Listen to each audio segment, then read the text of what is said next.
Uhum.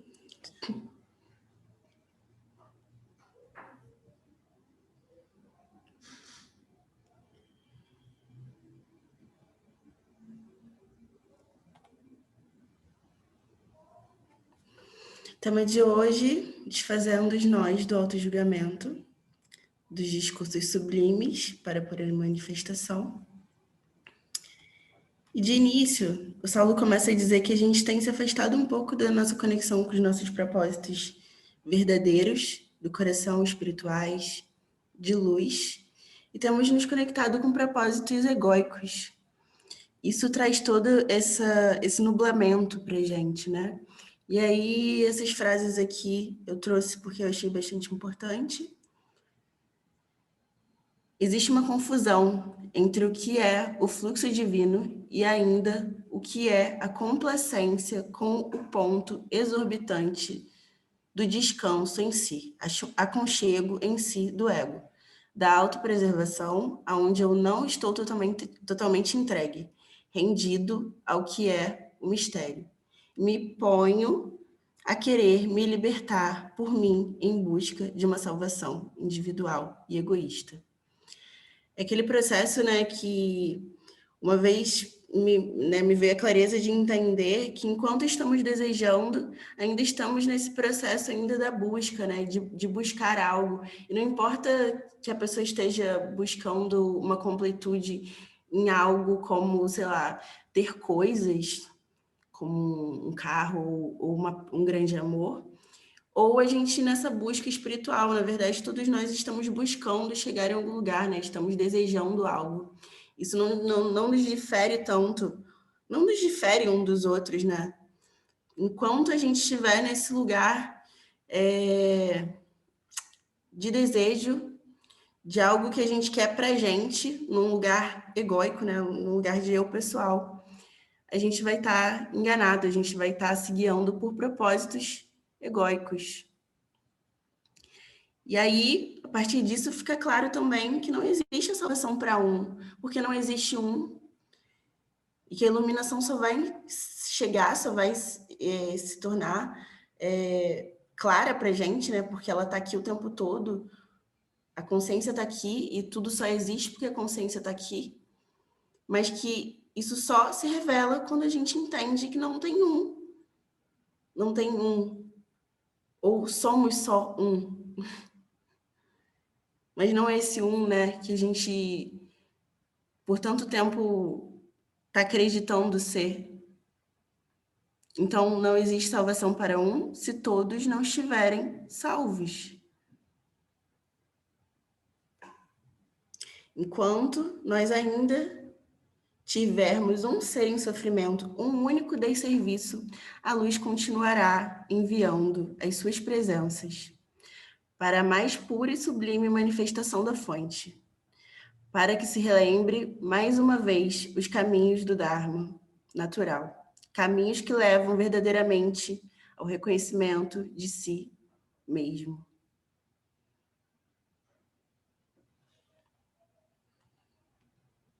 Ressignificando a existência. Bom, a partir da nossa pura manifestação, em serviço abnegado, Karma Yoga, tudo isso vai se tornando um pouco mais claro. Primeiramente, a gente entra com um movimento dual de escolha, de querer acordar, de querer até mesmo, né, num sentido egóico, não sofrer mais. E daí isso vai se desabrochando numa verdadeira entrega e nessa dissolução dessa pessoalidade. Só há salvação quando não se há alguém entre você e você mesmo. E aí sim a gente se torna escolhido. Então a gente inicia esse processo normalmente com o movimento dual da escolha de querer isso. E aos poucos esse querer e esse desejo vão se dissolvendo em verdadeira entrega, em fluidez, naturalidade, que já somos aqui. Vibrando no que verdadeiramente é e não nas escolhas escolhíveis da sua própria existência mental humana. Acho que um grande ponto onde a gente se perde é esse processo de que escolhemos coisas para nós e achamos que tem coisas pré-determinadas. Até mesmo nesse sentido espiritual, a gente acredita que tem coisas guardadas para a gente e talvez não seja exatamente o que a gente espera, né? O exemplo de Cristo é muito claro quanto a isso. Ele estava ali em amor para servir com o que fosse necessário, mesmo sendo a crucificação. Então, em cima desse meio espiritual, a gente coloca tanta coisa, né? Eu me vejo aqui projetando, imaginando uma vida muito plena, e será, né, de certa forma, mas não da forma que eu imagino, porque tudo que eu imaginar, tudo que eu posso colocar na minha mente vai ser limitado. E vai ser uma projeção, não vai ser a realidade em si. Da realidade, eu jogo em cima um monte de coisa, né? Eu projeto em cima um monte de coisa. E aí eu simplesmente tiro a liberdade daquilo ser o que é, em verdade, em presença, aqui e agora. O seu caminho não é escolhido por você, ser humano mental. E essa aceitação, o Saulo diz isso também nesse satsang, essa aceitação só vem quando a gente entende verdadeiramente o que é o amor. E aí vai linkar, né, com todas as outras coisas que a gente estuda muito aqui como Sangha, que é quando eu vou me amar, quando eu vou amar o outro. Exatamente quando eu conseguir entender que não há julgamento, porque o julgamento, basicamente, ele pressupõe que existe dois, que existem coisas opostas, porque se eu julgo alguma coisa, eu julgo algo como bom ou ruim, certo, errado e etc., sempre, né, nessa dualidade. E eu vejo eu como um e o outro como outro, né? A partir do momento que eu consigo ver tudo como unidade, como existiria o julgamento? E esse julgamento também só é possível por causa da pessoalidade, porque a partir da minha visão pessoal, eu tenho preferências, eu tenho traumas que eu jogo em cima, eu tenho milhões de coisas que eu vou associar, porque a mente é associativa, e vou ver aquela experiência com vários crivos específicos. E aí dá uma mudadinha, né, de ser humano para ser humano, algumas escolhas, mas uma grande massa também, a gente tem um grande senso de massa, de coisas que estão aí dentro desse sistema chamado mente, para todos nós lidarmos com essas coisinhas, com esses sisteminhas que estão em todos nós. E me perdi um pouco o que eu estava falando. Enfim, né? Esse caminho não é escolhido pela mente humana. Enquanto a gente estiver olhando as coisas por uma parte pessoal, a gente vai estar julgando, a gente vai estar vendo as coisas como diferentes e a gente vai estar escolhendo o que a gente acredita ser melhor para a gente dentro de uma visão limitada do que é bom ou ruim, do que é certo ou errado e do que eu vejo sobre mim mesma. E aí, o que traz essa movimentação mental? O Saulo pergunta exatamente isso. O que te traz a movimentação mental? Aonde estão essas escolhas? E aí, esse slide eu praticamente eu transcrevi assim, mais ou menos o que ele falou em todos os slides, né? Porque tinha muita informação nesse satsang, ficou até meio grande, depois eu até tirei algumas partes, senão fica muito grande. Mas, enfim, vamos continuar exatamente nessa ordem, né, do que ele traz para gente. O que te traz a movimentação da mente? Aonde estão essas escolhas? E aí eu me faço uma pergunta. Do nada eu me vejo aqui na minha mente falando como eu devo agir? Será que isso? Será que aquilo? Assim sempre os processos mentais, né, de projeção em cima de uma decisão, em cima de uma escolha. E aí, se Deus provê tudo, por que há essa busca de controle e segurança? A gente sempre segurando esse controle, tentando controlar o curso da vida que é livre. É automático, né? Porque eu acho que, pelo menos assim, a maneira como eu consigo ver aqui, a mente, ela tem esse processo mesmo, e ela é assim, mas a gente dá energia para isso o tempo todo, né? A gente deixa essa mente se desenrolar com as suas projeções, com os seus achismos, com a sua racionalidade limitada, que não consegue ter uma visão real de tudo que é. E aí, outra coisa que o Saulo diz aqui, nesse sete sangue, é que quanto mais clareza, mais iluminação a gente tem aqui, quanto mais a gente consegue se reconhecer fonte, menos a gente tem controle. Não há uma maneira da gente controlar, não há uma maneira da gente, sei lá, né, projetar as situações na nossa mente da maneira que a gente acredita que elas vão acontecer, porque elas sempre vão acontecer diferente do que a gente imaginou. Porque tudo acontece aqui agora. Mas aí a gente cria essa ilusão, né, mental de que a gente já sabe os caminhos possíveis, que a gente já tem, né, todo esse mapeamento. Porque assim se cria uma falsa sensação de segurança. E é muito doido isso, né? E aí eu vou falar mais sobre isso, que o Saulo deixa claro pra gente que é realmente, né, uma escravidão, esse controle que a gente quer ter, na verdade nos escraviza. A gente está sempre reverenciando esse controle, a gente está reverenciando as coisas que passam e a tentativa de controlar as coisas que passam. Existe alguém que está querendo ser algo, se quer ser salvo e salvador, mas não há quem queira simplesmente escutar.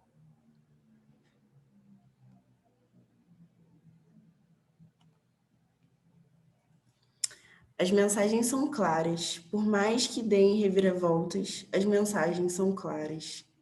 Como o próprio vento faz, porque quando o vento venta, ele venta. Assim como quando a água cai, ela molha. Assim como o frio é frio e o calor quente. Assim são todos os códigos emanados de presença a presença.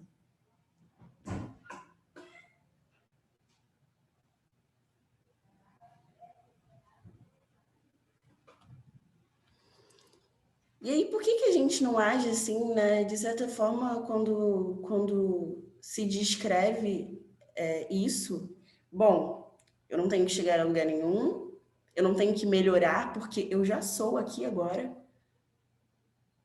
E por que é tão difícil ainda, pelo menos para mim aqui, como na minha experiência como indiara, difícil estar o tempo todo em presença. E aí tá a mente projetando, os medos acontecendo, a tentativa de controle, a insegurança, a busca por completude, a comparação, o julgamento. E por que não agimos lá na raiz de tudo isso, esse medo? E aí, quando eu penso no medo de não ser nada, medo de não saber quem eu sou, como se eu tivesse que ter ali escrito um ajuntado de coisas, de características, palavras que fazem uma tal forma inventada e cristalizada, engessada, para que eu consiga me sentir alguém. E aí, nesse processo, a gente se limita a ser isso, a ser isso que a gente inventou como personalidade e entidade separada, E tudo fica meio confuso, né? Porque, claro, como pode o universo inteiro se colocar dentro de uma caixa por medo? E aí, de repente, essa certa falta, que é uma certa falta que a gente sente, né? Da liberdade, da completude que se é com si mesmo, consigo mesmo, em unidade com o todo, se percebendo o todo aqui e agora. Mas aí ele fala essa frase aqui: a conveniência do conforto do que conhecemos como sendo a manifestação sublime da fonte para nós. Nós não agimos porque estamos numa conveniência, num conforto do que nós achamos que são as coisas. Porque tem esse processo, né? É muito difícil não projetar. Se a gente estiver centrado na mente, ela vai estar fazendo o papel dela. Ela é uma maquininha de processar a informação, de fazer links, de racionalizar. Esse é o movimento dela. Mas aí a gente projeta o que seria a fluidez, o que seria o agir, o que seria a iluminação, o que seria a manifestação sublime da fonte. Se sente confortável com essa projeção, porque a gente acredita de alguma forma que a gente sabe. E aí se confunde, né? E aí fica tudo meio nublado. E aí o que é tão claro e fluido e já é, como o vento que venta, como o frio que é frio, ou o calor que é quente, essa informação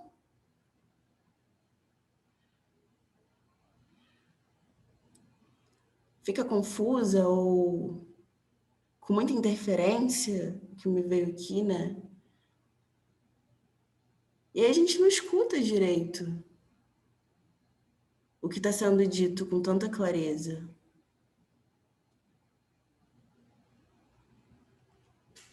Refletindo. Tudo se manifesta da forma que precisa ser manifesta, e não da forma que se espera que seja manifesto. A gente já falou um pouco disso ali antes, né? Sempre que tiver um sentido pessoal, eu vou estar vendo as coisas de um ponto de vista pessoal e vou estar levando em consideração o que eu acredito que seja o melhor para mim e para o outro, dentro desse crivo, dentro dessa perspectiva pessoal. E aí, para mim, ficou muito lógico, depois que eu comecei a entender isso, entender racionalmente, ainda não completamente no coração, mas ficou claro para mim essa sacada de que realmente a gente não vai conseguir ver com clareza nenhuma situação enquanto for uma pessoa vendo. Porque cada ser, a gente pode olhar isso em qualquer historinha, né? Qualquer novelinha, qualquer coisa, que cada um vai contar a história de uma maneira, dentro das suas emoções, dentro das suas crenças, dentro das memórias que a pessoa tem, porque é sempre associativo, né? Então, não tem como realmente, assim, não tem como a gente ter clareza enquanto tiver alguém aqui para se colocar nessa narrativa e falar, não, então, foi assim, assim, assim. Até, né, uma sacada que a gente não fique mesmo voltando e contando uma história, né? Porque não vai ser da forma que foi. A maneira como foi a situação e a experiência, ela foi naquele momento ali, quando realmente a gente consegue viver aquilo inteiramente e em presença acaba que é associado, né, ao silêncio, porque a gente está ali em presença, então a gente não está colocando a nossa atenção ali nos pensamentos, nas projeções em cima daquela experiência. E em silêncio, toda essa doideira aí de se achar um eu pessoal, de ter essa historinha, essa narrativa, se desfaz. Porque se a gente pensar, né, um pouquinho, quando a gente está verdadeiramente vivendo alguma coisa, ou mesmo contemplando, né, que seria a meditação para fora, a gente contemplando o mar, ou o pôr do sol, ou a lua, naquele momento ali existe alguém? Quando a gente está inteiramente ali, só existe a experiência como um todo?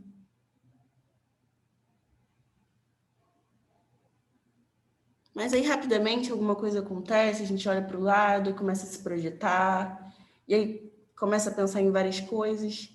E tudo bem, assim, né? Porque em certo momento eu coloquei a mente muito como um vilão. E eu queria incessantemente parar, fazer com que ela parasse de pensar, parasse de falar. E isso é totalmente equivocado, né? Mas até que ponto eu consigo manter uma distância dela, não me agarrar e não me envolver? Porque ela é um sistema criativo, né? Eu vejo a mente como uma máquina criativa. Dali pode sair qualquer coisa. E isso é bom, né? Porque a gente tem esse poder criativo. Essa maquininha que consegue trazer para a gente a ideia construída, né? Dentro dessa lógica que ela tem mesmo. Mas a atenção, quem dá é a gente. Por o que a gente dá atenção, né? Por o que a gente escolhe direcionar a nossa energia, a nossa consciência. Porque como o Sol atrás da Lua, e a Lua iluminada está ali a mente como a Lua, o Saulo fala muito disso também, está ali a mente como a Lua, mas a luz é do Sol. Ou seja, quem faz a mente ter energia para pensar, para conseguir processar e ir desdobrando, se desenrolando em pensamentos e projeções. É a luz da consciência.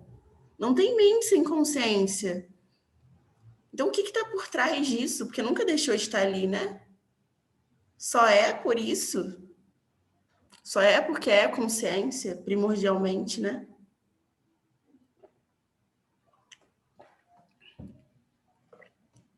E aí, né, eu fugi muito aqui dos tópicos, mas voltando, fugi muito não, né? Porque tudo tá sempre junto, linkado e é isso mesmo, né?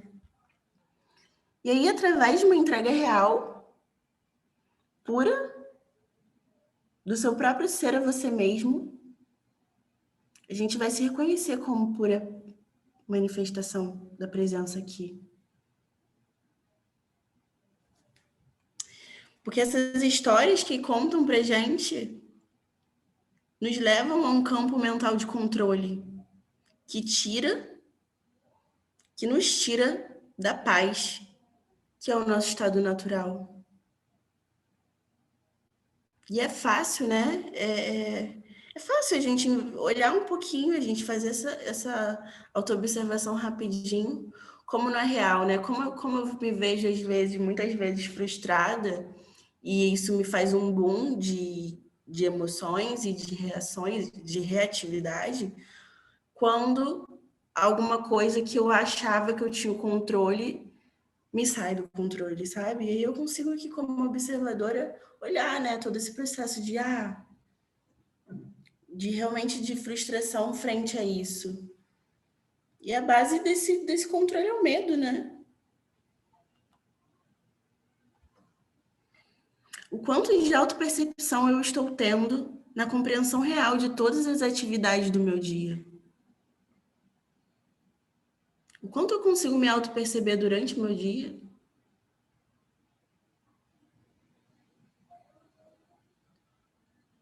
A maioria das nossas atividades estão condicionadas, tem padrões associados. Quando eu olho um pouquinho, eu vejo isso. E aí, de novo, né, nosso tema hoje falando de autojulgamento. O autojulgamento também é uma identificação, a gente se perde muito em se autojulgar, nessa autoflagelação, onde a gente continua se vendo como um eu pessoal, que pode ser julgado, porque para ser julgado tem que ter alguém ali, né? Como teria um julgamento se não tivesse ninguém ali? Alguém que tem que cumprir coisas e está dentro de alguma coisa que foi instituída como um conceito de certo e errado. É isso que a gente faz com a gente o tempo inteiro, né? E com o outro. Como um espelho, sempre. Por isso é tão... assim, né? É tão verdadeiro, assim, e claro também, que é um processo de autoamor, é um processo de autoaceitação.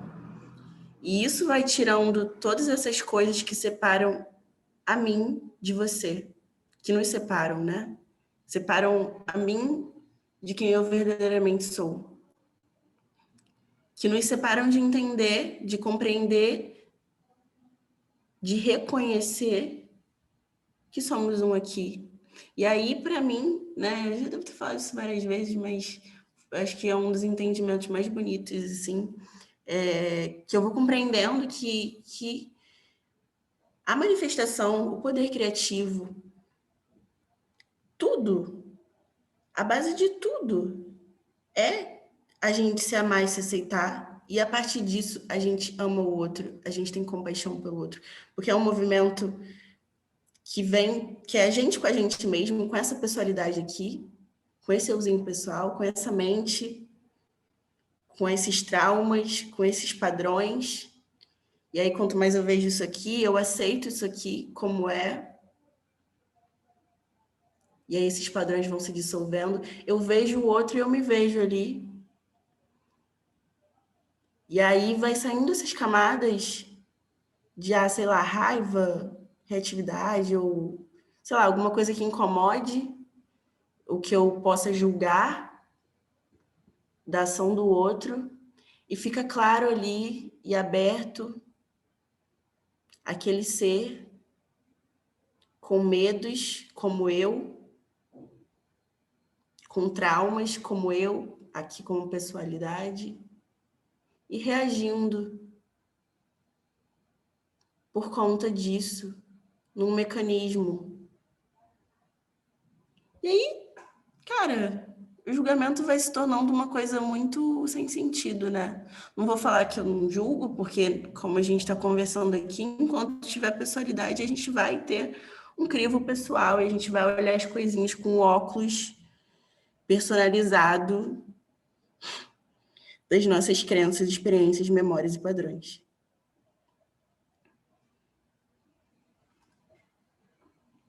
E aí, o quanto que a gente consegue ser entregue a isso, a experiência como um todo, a se perceber como um todo sem julgamento, a se aceitar e logo, por isso, se amar?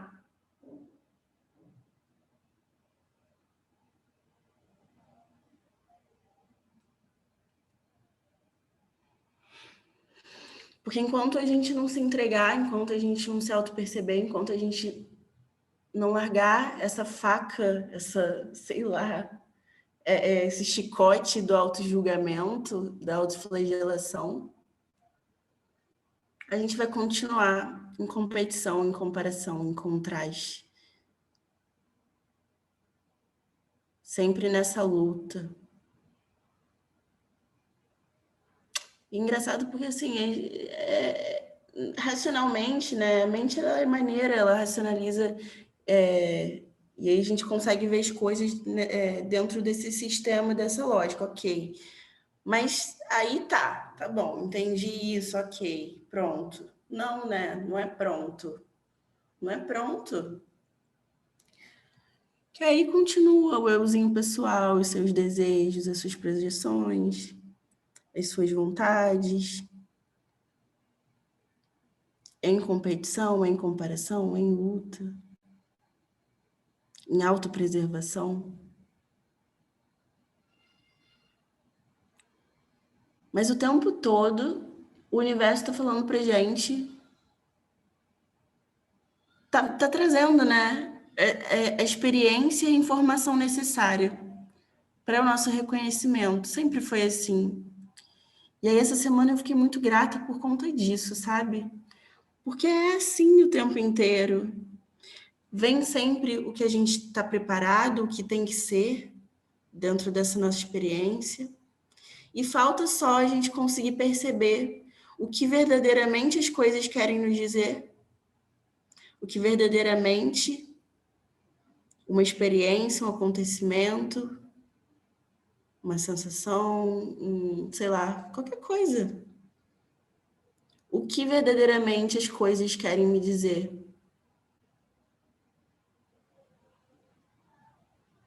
E aí a gente, né, aí a gente entra na confusão, sempre a mente questionando, né, nunca a gente, sempre a mente. Ela sempre perguntando, ela mesma se respondendo.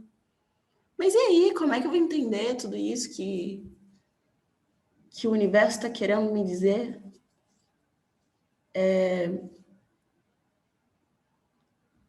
A gente é o próprio universo, né? Como a gente não conseguiria entender o que nós mesmos estamos nos dizendo?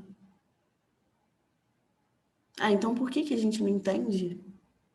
Porque tem alguma coisa entre a gente e a gente mesmo. Continua tendo alguma coisa, essa personalidade, esse bando de coisa, esse bando de cal, como diria Saulo, essa pá de cal por cima de nós mesmos. E aí vem, né? O que é necessário experienciar, o que a gente precisa. Nossa, às vezes eu super fico pensando nisso, assim, pessoalmente. O que eu preciso experienciar para entender?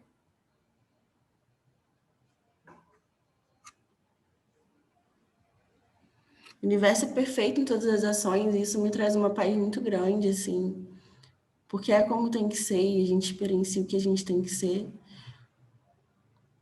dentro dessa aceitação que a gente vai criando, não criando, né, mas percebendo que já somos aqui, essa aceitação, gratidão e amor, compreensão e etc., de tudo que acontece, vai ficando mais claro.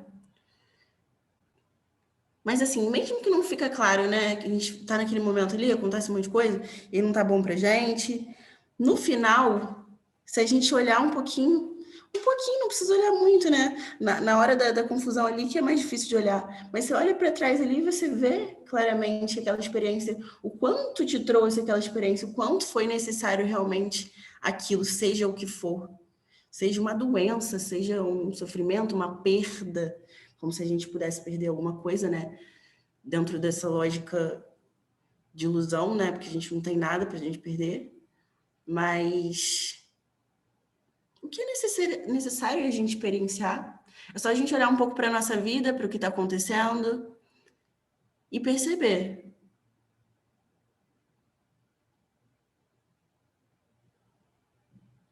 Para isso a gente tem que estar atento. O Saulo traz, né, que esse jogo ele separa a gente da matriz criativa. Esse bando de confusões que a gente se mete separa a gente do que a gente é verdadeiramente, provocando todo esse esquecimento.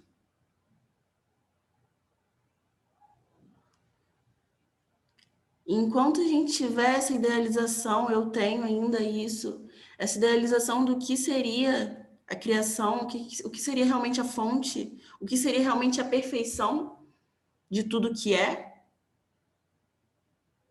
a gente vai ficar confuso. Porque a gente está enquadrando, a gente está ali colocando, e a mente vai sempre fazer isso, não colocando aqui novamente, não. Às vezes pode parecer que eu estou tendendo para botar a mente como, né, como a nossa vilã, mas ela não é. É um sistema, ela é assim, como um programa, então ela vai projetar. E aí, né, onde que é esse ponto, que eu também ainda não entendi completamente, de afastamento dela? Da gente saber usar ela como uma ferramenta e não como o nosso senhor, sei lá, sabe? Porque a gente segue tudo que ela fala, ela fala, tô triste, tô cansado, tô cansado. Não, não, não, não, não, não, a gente acredita também. E aí, onde é esse ponto onde a gente não acredita em tudo que ela diz? E até nesse processo, né, da gente acreditar no que ela diz, a gente acredita, na verdade, no que a gente quer, né? Dentro desses processos das nossas identificações, né? Do que a gente se identifica como personalidade. E aí, de novo, fica claro que é uma escolha. Que uma vez uma pessoa veio falar comigo, mas eu não consigo controlar a minha mente. Não, eu não tenho esse poder, não é exatamente controlar mesmo, né? Mas, tipo assim, nossa, sei lá, minha mente me traz ansiedade, eu não tenho como reagir a isso, eu não sei reagir a isso, ou uma depressão. Mas será realmente que não é a gente que está criando essa ideia construída de quem nós somos, de como aquilo nos afeta, assim como a gente cria do que é a perfeição, do que é estar bem, do que é estar em paz? E essa pergunta aqui é muito maravilhosa, sempre presente também. Acho que eu quase sempre coloco isso, e também quase sempre o Saulo fala disso. Qual vazio você tenta completar? Já pensou nisso um pouco? Na base, assim, eu consigo ver que a gente, como ser humano, é bem parecido. A gente sente carência, a gente sente essa incompletude, que a gente tenta enfiar qualquer coisa para se sentir completo. A gente busca ser amado porque a gente não se ama. A gente busca aceitação. E a gente, ao tempo todo, na verdade, está buscando a gente mesmo, né? Essa falta toda é uma falta de si mesmo. E aí é um conflito interno, uma confusão, às vezes, sei lá, também, pelo menos que eu percebo aqui, às vezes, né? A mente lá com um monte de coisa e essa luta interna, esse bando de informação. O Saulo fala de uma forma uma vez que eu gostei muito. Era alguma coisa como se fosse, mais como se no sentido de interferência mesmo, né? Muito zumbido, muito barulho.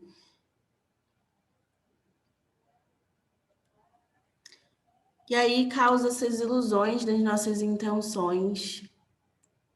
E a gente não percebe que a gente está sendo guiado por intenções baseadas em padrões, em memórias. Sempre nessa lógica, né? Então, o ser humano hoje basicamente age com essas coisinhas por trás, né? A gente age com uma carênciazinha por trás. O que, que é realmente aquele? Se a gente fosse tirar, né? Tirar toda essa máscara, toda essa fantasia por cima da situação, a gente ia ver com clareza que, na verdade, o que tem ali é carência, o que tem ali é busca por aceitação, o que tem ali é falta de si mesmo, o que tem ali é uma luta interna, o que tem ali é um trauma que está sendo. Está sendo exposto a partir de uma reatividade, está sendo exposto a partir de alguma ação ali, porque ele acaba que ele ainda continua ali reverberando, ou ele está ali, né, sendo reprimido, e toda hora ele dá uma parecidinha, porque enquanto a gente reprimir, ele vai aparecer. E aí entra, né, isso que a gente está conversando, nossas intenções totalmente deturpadas e fora do natural, que é porque que venta porque venta, onde chove porque chove, é molhado porque é molhado. E aí,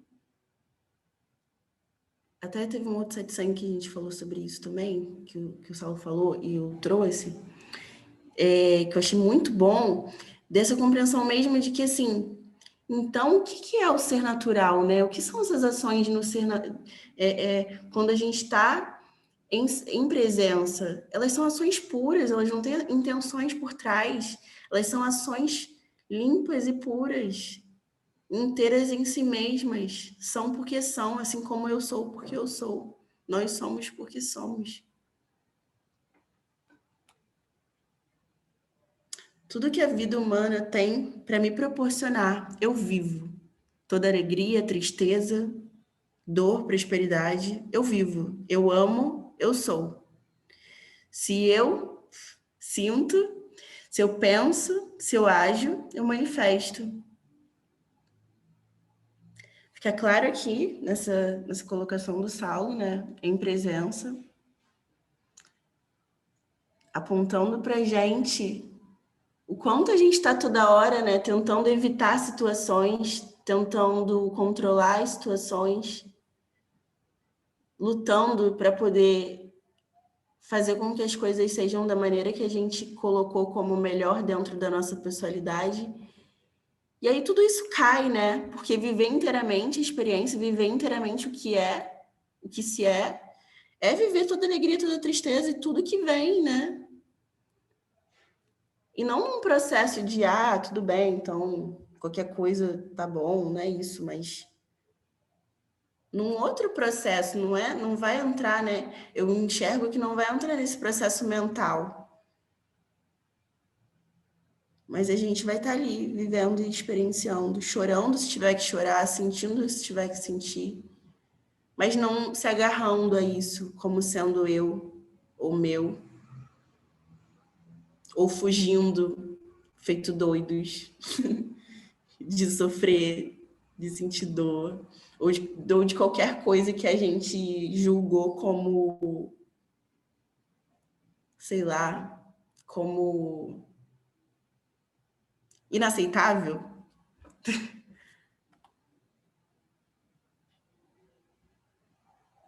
É uma única manifestação que está acontecendo em todo tempo e lugar. Então não dá para a gente separar nenhuma parte, né? É inteira a situação. E aí, às vezes, quando vem um pensamento ruim para mim, ou uma sensação, eu trago a frase: isso também faz parte. Não lembro quem falou isso para mim, mas isso também faz parte. Porque é uma coisa só acontecendo agora, e todas as coisas têm o seu lugar, estão acontecendo aqui agora, é uma coisa só. Perfeita da forma que é, equilibrada, dentro da sabedoria, conhecimento e perfeição de todo o universo. E aí o Sol traz que nós estamos nos envolvendo com as ondas que vêm e vão, que são esses pensamentos, esses sentimentos, experiências, memórias, traumas, blá, blá, blá, blá, blá, que a gente vai se envolvendo, se apegando e não percebe que somos, esquecemos, né? Não percebemos mais que somos o oceano. Porque quando a gente está conectado com o todo, a gente não fica se preocupando com uma parte. A gente não fica focado, né? A gente tira o nosso espaço, né? Igual aqueles cavalinhos que coloca aquela viseira, assim, ele só vê uma coisa que tá na frente dele, ele não consegue ter uma visão de tudo. Quando a gente se foca em uma parte só, a gente perde toda a compreensão expansiva, né? De tudo que é. E aí, ele esclarece que uma parte de mim é um reflexo de todo um oceano, que é o fractal, né? É o significado do fractal, né? O fractal, se você tirar um pedacinho do fractal, ele tem todas as mesmas propriedades do inteiro, né? Então, você pode dividir na escala que for, que as informações serão as mesmas. Assim somos nós, né? Fractais. Então, uma parte de mim é um reflexo de todo um oceano que está por trás de uma onda. De onde vem essa onda, né? O que faz aquela onda poder existir, assim como o que faz a lua brilhar? A consciência. O oceano está por trás da onda. Não há onda sem o oceano. E o oceano e a onda em si é o oceano. É uma movimentação do oceano. E nada mais.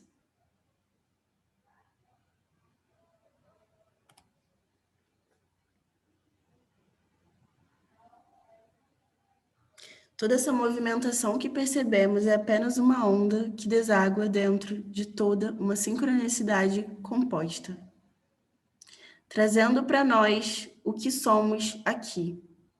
Esse movimento de autopreservação, autopercepção mental, faz com que escolhamos qual onda devemos olhar e julgar. Temos que nos deixar levar para que essa onda nos leve até onde devemos ir, para que observemos todo esse movimento sublime de manifestação de todos nós. Tudo está onde deve estar.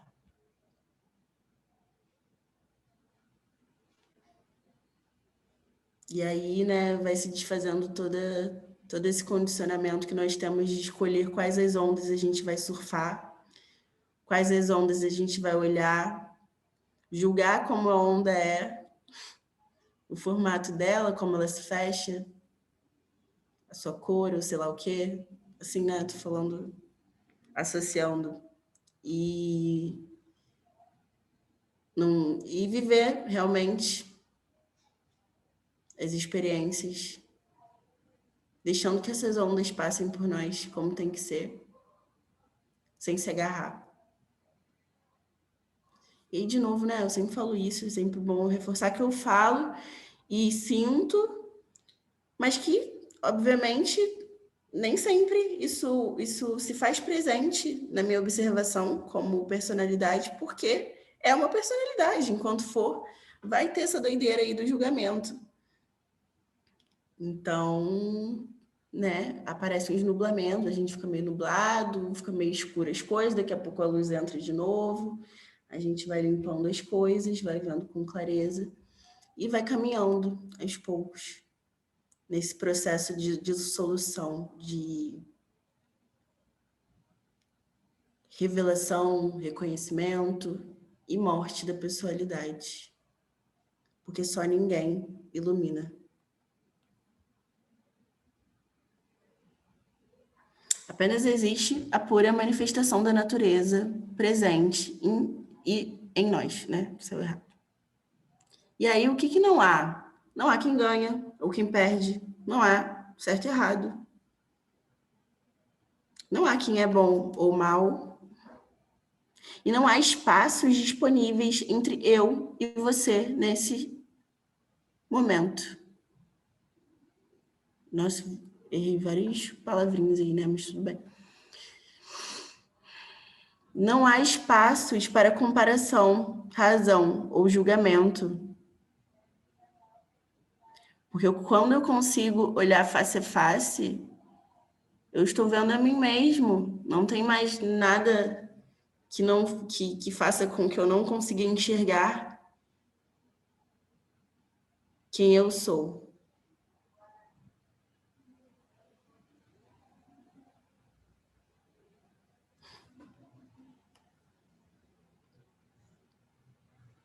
Eu ainda quero ser, ter um nome, me preservar. Essa frase aqui, na verdade, ela começava assim, porque eu ainda quero ser. Mas aí eu botei ela assim, tá? Eu tirei o porquê, porque eu achei, sei lá, porque... Enfim, né? Era um texto bem maior, né? Da fala dele, do discurso, e aí eu tirei esse pedacinho. Qualquer coisa é só olhar lá no vídeo no YouTube. Mas, continuando. Eu ainda quero ser, ter um nome, me preservar. Quando falamos em abrir mão de si mesmo, está em deixar o velho para trás, deixar toda a ideia construída desse eu para trás. Não dissemos que seria fácil, senão só não é tão difícil quanto parece. Porque o controle traz a necessidade de se agarrar a algo e te tornar escravo disso. Só que quando se está no controle, não acredita-se que é escravo. Acredita-se que é dono. Só que toda tentativa de controle da sua existência te faz escravo dela, porque se você controla, existe ali um desejo E esse desejo prende o que controla ao que é controlado. Olha que interessante, gente. Muito, né? Um apontar muito maravilhoso. Tipo, olha que doido, né? Vou parar um pouquinho nessa parte, porque assim, a gente controla e acredita que está controlando e que está no poder, né? Mas na verdade a gente está ali preso àquilo que é controlado. Nós mesmos escolhemos sofrer, escolhemos tirar. Matei o mosquito. Escolhemos não ter liberdade, né? Porque escolhemos essa ilusão que é o controle. E aí, continuando. Essa liga pode prender você a diversas vidas, seres e qualquer outra coisa, alimentada pelo desejo que você acredita ser natural. Mas, na realidade, é um desejo da mente humana em sentir prazer por controlar. Podendo ser um prazer de dor ou de não dor. Por isso que quando se sofre, é porque se gosta de sofrer. Meu tempo está acabando. Vou tentar correr aqui. O convite é que possamos começar a enxergar as coisas como elas são e não como eu acredito que elas sejam. E aí o Saulo fala que a partir desse convite, né, que ele nos traz, a gente começa a promover essa liberação do sofrimento emocional, que traz esse desejo pelo controle. Quanto mais a gente consegue enxergar as coisas como elas são, parar de colocar o nosso crivo pessoal, começar a observar as coisas de uma forma mais imparcial, tirando todos esses... observando mesmo, né? Enfim, no orar e vigiar e na atenção, a gente começa a ter essas liberações dos sofrimentos emocionais que a gente carrega e que são esses filtros que a gente põe em cada experiência, não conseguindo enxergar a verdade.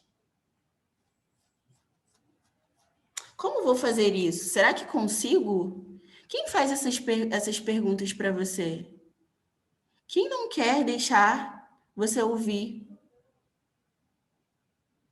Quem quer ganhar? Quem responde essas perguntas? Tudo isso é um processo mental, né? Tudo isso. O Saulo traz essas coisas, né? Clareando para a gente que tudo isso é a mente, ela falando com ela mesma, ela fazendo as perguntas, ela respondendo ela mesma. E aí ele não pergunta, na verdade ele afirma, tá? Mas aqui eu botei como pergunta. É possível identificar que existe outra coisa observável? É possível que a gente agora, a partir da nossa experiência, observar que todo esse processo mental está acontecendo, um monte de pergunta está acontecendo, um monte de resposta está acontecendo, mas existe algo que está observando isso tudo. A gente consegue perceber isso? Porque não é a gente que está fazendo esses questionamentos, não é a gente que está respondendo, não é a gente que está nessa confusão toda. Isso é observável. E aí ele fala, qual é o lugar da sua mente humana agora? Porque no estado natural a gente estaria em silêncio, ou usando a ferramenta mente apenas como necessário, né? Para impulsos necessários, práticos, para racionalizações, né? Cotidianas, mas não para todo esse juntado de confusão que faz a gente ficar focado na mente e tirar a atenção do aqui e agora. Porque a gente, na verdade, né? Óbvio que não fica claro para mim o tempo todo isso, mas a gente já sabe de tudo. E as coisas já estão acontecendo da maneira perfeita, fluindo como é. Então, olha o tanto de gasto energético que a gente tem nesses processos. E também eu acho que a mente ela já traz toda essa confusão, toda essa narrativa para aprender, para grudar a gente ali. E é isso. se eu deixasse, essa apresentação ia ser maior, porque tinha mais coisa para botar. Mas eu sabia que ia ficar muito tempo e que tinha coisa depois. Gente, muito obrigada. Espero que tenha sido esclarecedor, positivo. Gratidão sempre ao Saulo e a toda a Sangha por toda a clareza que se faz presente aqui. Amo vocês. E boa noite. Semana que vem a gente tem estudo.